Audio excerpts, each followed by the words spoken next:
Les notions de bénéfice et de profit sont souvent utilisées de manière interchangeable dans le langage courant. Cependant, le bénéfice est une notion plutôt neutre, alors que le profit est connoté négativement. Lorsqu'on dit de quelqu'un qu'il a bénéficié d'une situation, cela veut dire qu'il en a tiré un avantage sans forcément que cela soit fait aux dépens de quelqu'un d'autre. Par contre, quand on dit que quelqu'un a profité d'une situation ou de quelqu'un, c'est bien pour souligner que le profit est par nature illégitime. Quand on dit que monsieur A profité de monsieur B, cela revient à dire que l'avantage que monsieur A obtenu s'est réalisé aux dépens de monsieur B. Dans le cadre de notre réflexion sur la méritocratie, nous définirons donc le bénéfice et le profit de la manière suivante. Le bénéfice est l'écart entre le bien-être reçu et l'effort fourni.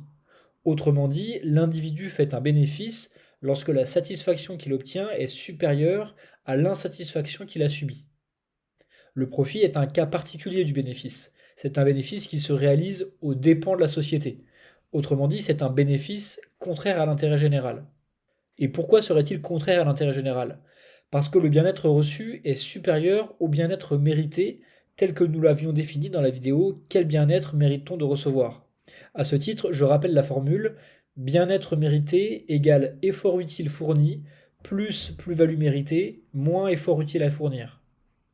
En tout cas, retenons qu'il y a profit lorsque le bien-être reçu est supérieur au bien-être mérité. Le concept de profit nous permettra de parler de ceux qui obtiennent plus que ce qu'ils méritent et surtout de parler de ce qui doit être minimisé afin d'améliorer la répartition du bien-être. Et surtout, nous utiliserons le profit économique comme l'application du profit à l'économie, ce qui nous permettra d'aborder l'enjeu de la répartition des richesses, qui n'est qu'un cas particulier de la répartition du bien-être. Le concept de bénéfice nous sera également très utile car d'une part, il faut garder à l'esprit que les individus recherchent le bénéfice et agissent à cette fin, et d'autre part, il nous permettra de distinguer les bénéfices illégitimes, c'est-à-dire les profits, des bénéfices légitimes, c'est-à-dire les plus-values méritées par les individus.